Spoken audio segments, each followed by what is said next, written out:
This is Air Gunner's Edge, and we are back with the Hatsan Flash QE 25 cal.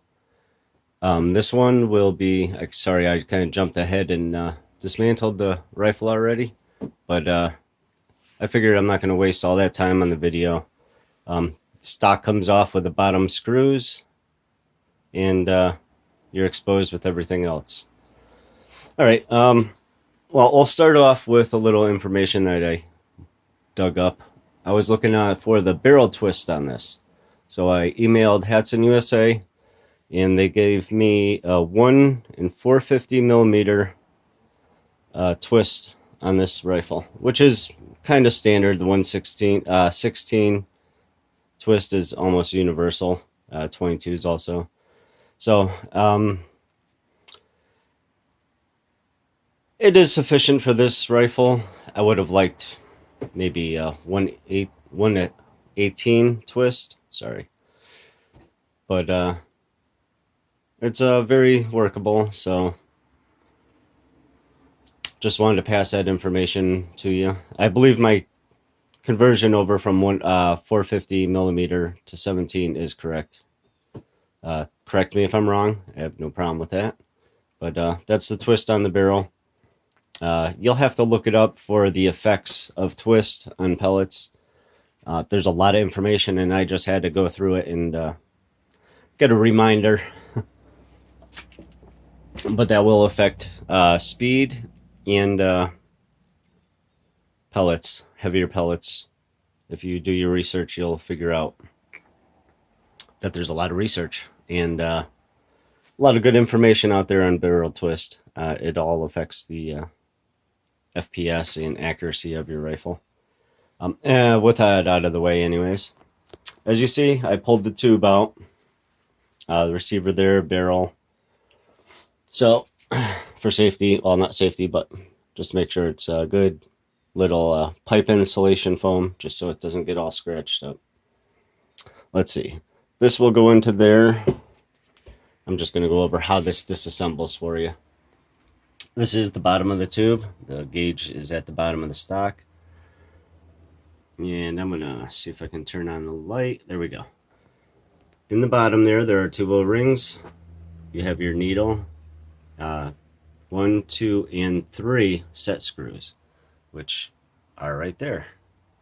It is a little tricky to get it past this. You almost have to pull it out and then twist the barrel over and then slide the barrel out along the side. Take your time, no rush.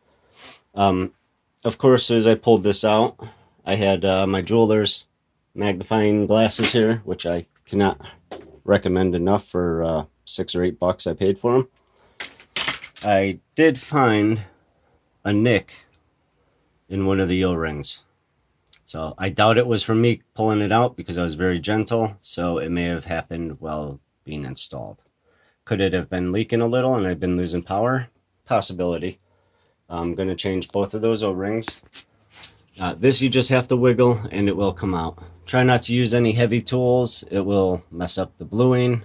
As you see, mine is perfect. I didn't mess it up. Nice and clean. Another good tool if you are using tools, vice grips, just go out and get yourself a piece of leather, and it bites really good and holds in the jaws of any tools. You still have to be careful, but this is probably 1/8 inch thick. It's very tough, so that is also a good thing to use while working on guns. It will not mar up or scratch any of your rifling. Receiver, tube, barrel, tube. So just figured I'd throw that out. Okay, so we're going to spin this tube around, and that tube will be facing right here. The port on the tube is about here and into the receiver. The center one is a hole that goes through where they drilled and open up from the receiver to the tube. So I am going to take this one out. I will put a drill down there and open up the transfer port tube. I'm going to go slow steps on this, so if I have to take this gun apart 3 or 4 times, I don't have an issue with that. I want to make sure I get it right the first time and not over drill and make the port too big. Like I said, I'm just looking for about 850 FPS on a 25 grain. That'll give me 40 foot-pound of energy, and that's what I want with this gun. If I find out I can get more and still keep accuracy, I'll get more. But we're going to take this slow since I don't see any other videos or information on this gun being modified. So let's see if I can be the first and be successful. All right, we'll spin this around. And here's your port. Whoops, I may have to shut that light off, a little too bright. Here's your port on the tube. I will have to lock this in place and the tube unscrews. What I'm going to do is take the rod out, and the transfer port hole here, which I just mic'd out a little while ago, is 150 thousandths. So I may go 15 thousandths bigger. One thing I also noticed is it wasn't cleaned up very well. There's still you can hear that. It's still an edge on there. So I'm sure even just by massaging this and cleaning it up just a little, it would make a difference. But I'm just going to go with maybe 10 thousandths over 15. I'm going to enlarge this, and then I'm going to, of course, enlarge this so the holes match. The trick is, with this tube in there as it is, I don't know if those holes are exactly lined up. If they're a quarter hole off, that's going to restrict some air. So what I got to do is see if I can somehow mark all the tube up, put it in, install it, and make sure that those two ports match as close as possible. That's why I usually, when I do this, after I enlarge this hole, sorry, a little gassy, I'm going to just chamfer the top a little. So if it is off, it has that chamfer and the air can get into that chamfer, and it'll also help guide it out of here into the transfer port and then out the barrel. So with the valve, with the hammer spring set at the pressure it is now, and just me allowing a better flow and more flow, that should increase the FPS quite a bit. Now, as far as the pressure on the hammer,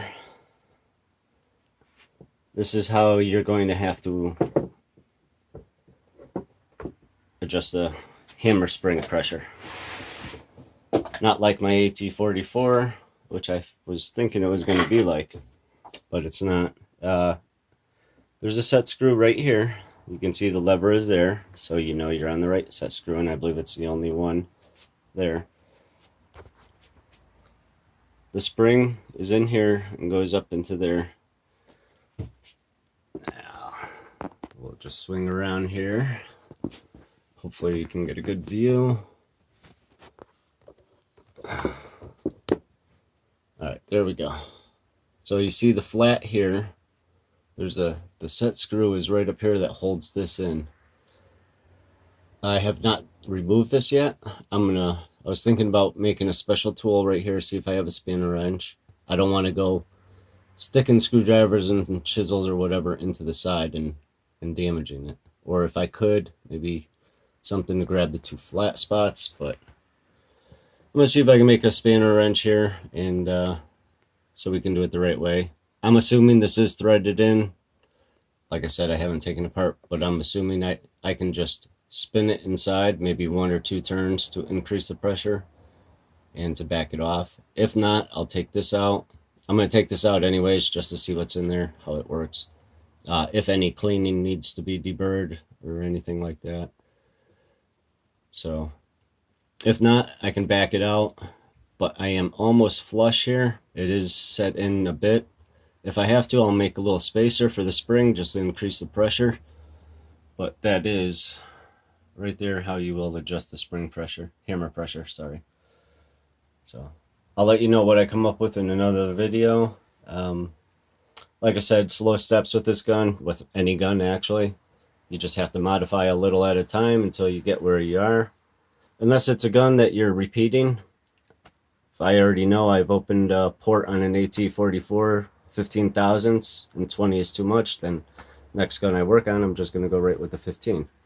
But since this is more of a newer gun, out on the market I should say, for modifications, I'm going to take it slow, and I'll record all the effects. I already have my baseline for out of the box performance, so we'll see what happens. Hopefully I'm going to increase the pressure and raise the sweet spot a bit, and because right now I only need to fill it to 170 bar, so I'd rather have the sweet spot up to 170, 180, but we'll see what happens, and whatever works better for the gun, that's what I'm going with. Not what I want, but what the gun likes. Alright, and as far as the trigger, we'll keep going a little here. I hate to make such a uninformative. There's only 2 pins that hold the trigger in there. I have no issues with the trigger, so I'm not going to be touching the trigger. No, I may change my mind on that, because I was not liking the safety, although the safety has really improved. I mean, it's not even an issue anymore.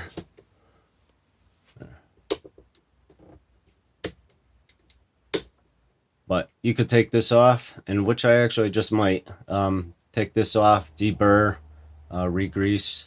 I just want this butter smooth. I don't like messing around. If I'm going to take a shot, I'm hunting, I just don't want to mess around. In that is a little noisy. I can calm it down just a little with a little heavier grease, but and a deburr.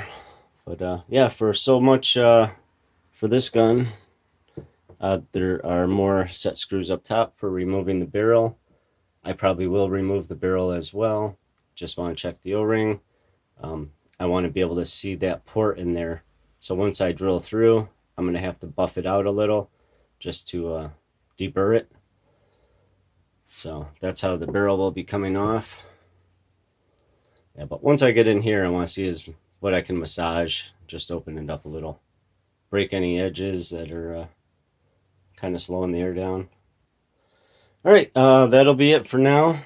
I'll let you know after I do some modifications and anything to look for, and the results, of course, because doing this doesn't mean much if you don't record your improvements. Alright, so that's it for Gunner's Edge. I wish everyone good shooting, and until the next video. So I hope all this information has helped you out. If you like to tune guns like I do. Yeah, until the next video.